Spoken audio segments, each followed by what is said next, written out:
레위기 16장 1절부터 10절까지의 말씀 우리 한 절씩 교독하시겠습니다. 아론의 두 아들이 여호와 앞에 나아가다가 죽은 후에 여호와께서 모세에게 말씀하시니라.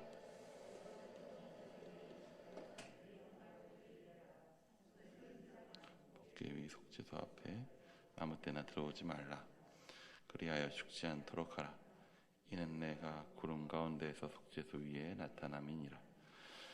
아론이 성소에 들어오려면 숫송아지를 속죄 제물로 삼고 순양을 번제물로 삼고 거룩한 세마포 속옷을 입으며 세마포 속바지를 몸에 입고 세마포 띠를 띠며 세마포 관을 쓸지니 그것들은 거룩한 옷이라. 물로 그의 몸을 씻고 입을 것이며 이스라엘 자손의 회중에게서 속죄 제물로 삼기 위하여 순염소 2마리와 번제물로 삼기 위하여 순양 1마리를 가져갈지니라. 아론은 자기를 위한 속죄제에 숫송아지를 드리되 자기와 집안을 위하여 속죄하고 또 그 두 염소를 가지고 회막문 여호와 앞에 두고 제비를 뽑되 한 제비는 여호와를 위하고 한 제비는 아사셀을 위하여 할지며 아론은 여호와를 위하여 제비 뽑은 염소를 속죄제로 드리고 아사셀을 위하여 제비 뽑은 염소는 산채로 여호와 앞에 두었다가 그것으로 속죄하고 아사셀을 위하여 광야로 보낼지니라. 아멘.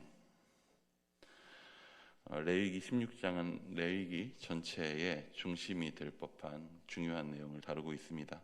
바로 대속죄일의 규례에 대해서 설명하고 있습니다. 1년에 단 하루 대제사장이 여호와의 임재가 직접적으로 있는 지성소에 들어가서 이스라엘 온 백성의 죄를 하나님 앞에 속하는 그런 굉장히 중요한 날입니다. 그런데 오늘 본문은 이러한 중요한 날을 언급하면서 그 시작을 마음 아픈 이야기로 시작합니다. 바로 아론의 두 아들의 죽음을 언급하면서 그 모든 이야기를 연결하고 있습니다. 대부분의 규례들을 설명하는 이야기들은 거의 항상 여호와께서 모세에게 이르시되라는 말로 시작합니다. 물론 오늘 본문도 본문 2절에서부터 보면 그렇게 말씀을 시작하고 있습니다. 하지만 1절의 내용을 앞에 넣음으로써 이 내용을 대속죄일의 규례에 대한 내용을 아론의 두 아들이 죽은 내용과 연결해서 우리에게 보여줌으로써 이 내용의 중요성을, 이 규례의 중요성을 우리에게 더욱 부각하고 있습니다. 우리는 아론의 두 아들이 여호와 앞에 다른 불을 올려드리려다가 죽임을 당하는 장면을 선악과 사건과 좀 연결해서 볼 필요가 있습니다. 아니, 사실 우리가 하나님을 거역하는 모든 죄들, 그런 태도들, 배신하는 태도들은 모든 사건들이 선악과와 맞닿아 있습니다. 결국에는 무엇이냐 하면 하나님이 되려는 태도이고 하나님을 내 뜻대로 하려는 태도에 가깝습니다. 에덴 동산은 실제로 하나님의 직접적인 임재가 있었던 곳입니다. 그리고 그곳에서 사람이 하나님을 직접 만나시는 곳이라는 점에 있어서도 우리가 출애굽기에서 보게 되는 성소, 특별히 지성소의 원형이 되는 곳이라고 할 수 있습니다. 그런데 하나님이 직접 임재하시는 바로 그 장소에서 하나님의 명령을 거역한 사건이 일어나죠. 이런 부분에서 나답과 아비후 사건은 에덴 동산의 선악과 사건과 연결점을 갖고 있습니다. 둘 다 하나님의 명령을 어기는 사건이었습니다. 하나님은 사람에게 선악과의 열매를 먹으면 정령 죽으리라는 분명한 기준을 주셨습니다. 그리고 또 하나님은 성소에서 섬기게 될 제사장들을 향해서 어떠한 불로 여호와 앞에 나아가야 하는지의 기준을 분명하게 주셨습니다. 하지만 사람은 어떻게 합니까? 선악과를 자신이 이용하려 했습니다. 하나님의 명령과 상관없이 선악과를 자기 스스로 사용할 수 있는 그러한 존재로 자신을 여겼습니다. 나답과 아비후도 마찬가지입니다. 하나님의 명령과는 상관없이 자신들이 제사장이므로 자신들이 제사의 과정을 다룰 수 있을 것으로 생각한 듯합니다. 둘 다 하나님과의 관계 그리고 하나님의 명령과는 상관없이 자신의 뜻과 의도가 더 앞서 있었습니다. 그리하여서 하나님과 상관없는 존재, 혹은 하나님과 같은 존재, 혹은 하나님을 다룰 수 있는 그런 존재가 되려고 했습니다. 그리고 그 결과는 어떻게 나타나나요? 아담과 하와는 곧장 죽임을 당하지 않았지만 결국 죽을 운명과 함께 죽음을 향해 가는 비극적인 운명을 살게 됩니다. 그리고 나답과 아비후는 곧장 그 자리에서 죽음을 당하게 됩니다. 하나님이 되려는 의도, 하나님처럼 되고자 하는 태도, 주어진 사명을 수행하는 자가 아닌 주관하는 자가 되려는 태도는 자연스럽게 하나님의 명령을 자기 마음대로 생각하게 합니다.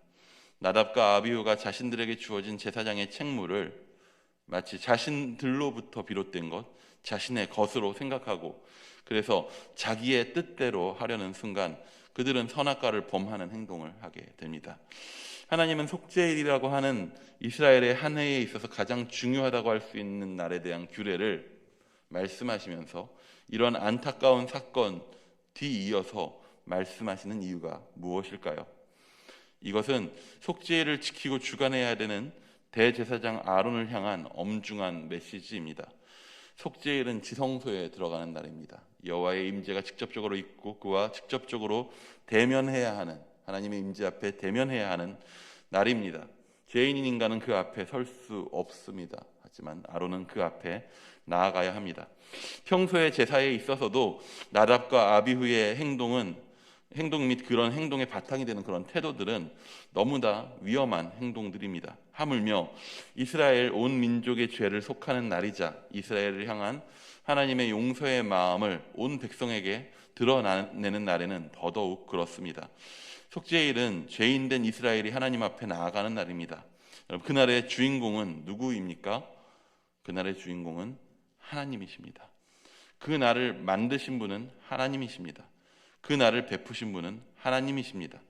이스라엘이 하나님 앞에 나올 수 있는 그 자리를 만드신 분이 하나님이십니다. 그 방법도, 그것을 위한 사람도 누가 세우시느냐? 하나님이 세우셨습니다. 근데 사람이란 존재가 그것을 참 잘 착각합니다. 자신에게 주어진 사명의 기능을 계속적으로 수행하다 보면, 그리고 그 기능을 반복하고 그 결과에 아무 문제 없이 지나오다 보면 어떤 생각을 하게 되느냐? 내가 하는 일이 이 결과를 만들어내게 된다고 생각하게 됩니다. 내가 그 일의 주인공이 되는 거죠. 하나님이 속죄하시기로 하셨기에 그 일을 위해 성막을 세우고 대제사장을 세우고 이스라엘에게 속죄를 베푸셨습니다. 그런데 어느 순간 대제사장이 자신이 제물을 바쳤기 때문에 하나님이 속죄를 베푸셔야 하고, 자신이 정결하기 때문에 하나님이 자신의 말을 들어주셔야 한다고 생각한다면 이것은 무엇이냐 하면 자신이 주인공이 되는 것이고 하나님을 자신의 정결과 자신의 행동으로 다루려고 하는 행동이 되는 것입니다. 이것은 나답과 아비후가 했던 잘못과 비슷합니다. 대제사장인 아론은 그들의 실패를 보고 거기서부터 겸손히 시작해야 하는 것입니다. 그렇기에 속죄일의 시작은 대제사장 스스로를 거룩하게 하는 일로부터 시작됩니다. 우리 3절 말씀 한번 같이 보도록 하겠습니다. 3절입니다. 시작. 아론이 성소에 들어오려면 숫송아지를 속죄 제물로 삼고 순양을 번제물로 삼고, 이후에 계속 성소라는 말로 사용하고 있긴 하지만은 2절 이후에 나오는 성소라는 단어는 지성소를 지칭하는 말로 쓰고 있습니다. 근데 이 지성소에 들어가려고 할 때에 누가 가장 먼저 속죄 제물을 가지고 나와야 합니까? 바로 그 직무를 행하는 대제사장입니다. 대제사장은 이를 통해서 분명하게 스스로 알고 기억해야 하는 것입니다. 지금 자신이 이스라엘 백성의 대표로 하나님 앞에 나아가고 있고 속죄일이라고 하는 엄청난 일을, 그 직무를 자신이 해내고 있지만 결국에는 자신 또한 속죄가 필요한 존재이고 자신의 모습으로는 결코 하나님 앞에 그냥 설 수 없는 존재라는 것을 알아야 하는 것이죠. 그리고 대제사장은 마치 하나님 앞에 올려져야 되는 제물이 아무 흠 없는 정결한 것이어야 하듯이 자신도 그러한 존재로서 드려지기 위해서 그날 흰옷을 흰 세마포를 입습니다. 제사장의 평소 의복은 굉장히 화려합니다. 보석도 붙어 있고 여러 가지 상징으로 가득합니다. 그가 입는 옷을 통해서 그들에게 용서를 주시는 하나님이 어떠한 분이신지를 드러내고 보여주는 것입니다. 하지만 이날은 아무런 화려함이 없는 흰 옷을 입습니다. 자신이 속죄일의 주관자가 아닌 자기 또한 하나님의 용서가 필요한 한 사람일 뿐이다 라고 하는 것을 드러내는 것입니다. 주어진 기능과 능력이 자신의 능력인 양 착각하는 것은 너무나도 위험합니다. 우리의 손에 힘이 있고 우리의 능력으로 우리의 먹을 것을 마련하고 산다고 해서 우리의 능력이 우리를 먹여 살리는 것이, 우리를 살게 하는 것이 아닙니다. 우리가 가진 것이 우리를 살게 하는 것이 아닙니다. 우리가 신앙생활에 있어서도 이러한 잘못을 하게 될 때가 많이 있습니다. 내가 주일에 예배를 드렸기에 내가 하나님을 만족해 하였다고 믿게 되는 순간이 있습니다. 내가 봉사를 하고 많은 헌신을 하기에 하나님을 충분히 만족하게 해드리고 있다고 믿게 되는 순간들이 있습니다. 내가 평소에 술도 안 마시고 담배도 안 피고 큐티도 잘하고 성경도 많이 알고 읽고 평일에 예배 나오고 새벽에도 기도한다는 사실이, 내가 행하고 있는 그 헌신이 어느 순간 내가 이 정도 하면 충분히 하나님을 만족시켜드리는 삶을 살고 있다고 믿게 하는 일들이 있습니다. 그리고 거기서 더 나아가면 내가 이만큼 하나님을 만족시켜 드림으로 하나님이 당연히 나의 삶에 내가 원하는 것을 이루어 주셔야 한다라는 위험한 생각을 갖기도 합니다. 이것은 이스라엘도 마찬가지였습니다. 그들에게 제사 제도가 주어졌습니다. 다양한 목적과 방식의 제사가 있었습니다. 하나님이 이스라엘에게 그것을 선물로 주신 것입니다. 이스라엘이 하나님 앞에 나아올 수 있는 방법을 하나님이 직접 제공해 주신, 허락해 주신 것입니다. 그들이 죄를 질 때에 성소의 제물을 가지고 제사를 드립니다. 그리고 죄의 용서를 받습니다. 죄를 지었다는 것을 인지할 때마다, 깨달을 때마다 제물을 가지고 하나님 앞에 나아가 제사를 드립니다. 그러다 보면 그들 안에 이런 생각이 들 수 있는 거죠. 제사 드리면 되지 뭐. 제물을 끝도 없이 드릴 수 있는 부자라면 그에게 있어서 죄 짓는 것은 그럼 아무 문제가 되지가 않습니다. 얼마든지 제사 드릴 수 있거든요. 하지만 이스라엘에게 주어진 대속죄일은 결코 그것이 그렇게 될 수 없음을 보여줍니다. 속죄일은 이스라엘이 평소에 제사 드리고 아무리 많은 제물로 하나님 앞에 올려드릴지라도, 죄를 속하는 일을 아무리 반복한다고 하더라도 그것으로 그들 안에 해결되지 않는 한없이 많은 문제가 쌓인다는 것을 전제로 합니다.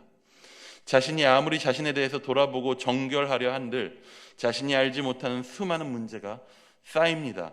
우리는 우리의 죄를 해결하지 못합니다. 아니, 우리가 얼마만큼 많은 죄를 짓고 얼마만큼 많이 하나님을 떠나고 얼마만큼 하나님을 많이 배신하는지 우리는 스스로 깨닫지도 못합니다. 우리는 우리의 힘으로 하나님 앞에 절대 나아가지 못합니다. 내가 제물을 드린다고, 내가 아무리 많은 제사를 드린다고 해결할 수 있는 문제가 아닌 것입니다. 우리가 아무리 많은 헌신과 예배와 봉사와 일상의 선행과 수고를 한다 한들 우리는 절대 결코 하나님을 만족시켜 드리지 못합니다. 우리의 행동이 용서의 조건이, 만족의 조건이 될 수 없습니다. 속죄일은 이스라엘 백성에게, 그리고 우리에게 분명하게 말합니다. 우리의 수고와 노력이 아닌 하나님의 은혜가 우리를 하나님 앞에 나아갈 수 있게 합니다. 우리의 수고가 아닌 하나님의 은혜가 우리를 죽음에서 생명으로 인도하십니다. 하나님을 만족해 하신 단 하나의 제물이 있습니다. 바로 하나님이 우리를 위해 내어주신 어린 양 예수 그리스도입니다. 우리가 우리의 힘을 의지하고 우리의 수고를 의지하고 나의 생명이 마치 나의 헌신에 달려있는 것처럼 느끼려 할 때에, 그래서 하나님을 향한 우리의 요구가 합당하게 느껴질 때에 우리는 우리를 위해 속죄를 이루신 하나님의 어린 양 예수 그리스도를 바라보아야 합니다. 그 제물은 우리가 드린 것이 아닙니다. 하나님이 내어주신 것입니다. 우리의 생명은 우리의 수고와 헌신으로 주어진 것이 아닌 우리를 향한 하나님의 사랑 예수 그리스도로 말미암아 주어졌습니다. 우리가 그 은혜 가운데서 오늘 하루도 살아갈 수 있는 일산 충신의 성도님들 되시기를 축원합니다. 기도하겠습니다. 주님, 우리가 은혜 가운데 살아가게 하여 주시옵소서. 참 많은 순간 내 안에서 내가 이 정도 하면 됐지, 내가 이만큼 수고했으니 되었지 라고 생각하게 되는 순간들이 있습니다. 주님, 내가 이만큼 수고함으로 내가 이만큼은 당연히 누리고 살아야지 라는 마음을 갖게 되는 순간들이 있습니다. 주여, 내 수고와 노력이 아니라 베푸신 은혜를 의지하여 살게 하여 주시옵소서. 내 힘으로 하나님 앞에 나아가려 하지 아니하고 하나님께서 먼저 우리에게 찾아오셨음을 바라보게 하여 주시옵소서. 우리와 만나시기 위해 사람으로 오시고 죽음으로 내어주셨음을 알게 하여 주시옵소서. 그 사랑 안에 있기에, 이미 온전히 받았기에, 그 은혜를 풍성히 받았기에 그 안에서 이미 충분히 누리고 충분히 감사하며 그 은혜 가운데 살아갈 수 있는 기쁨을 우리에게 허락하여 주시옵소서. 함께하여 주실 믿사오며 살아계신 예수님의 이름으로 기도드립니다. 아멘.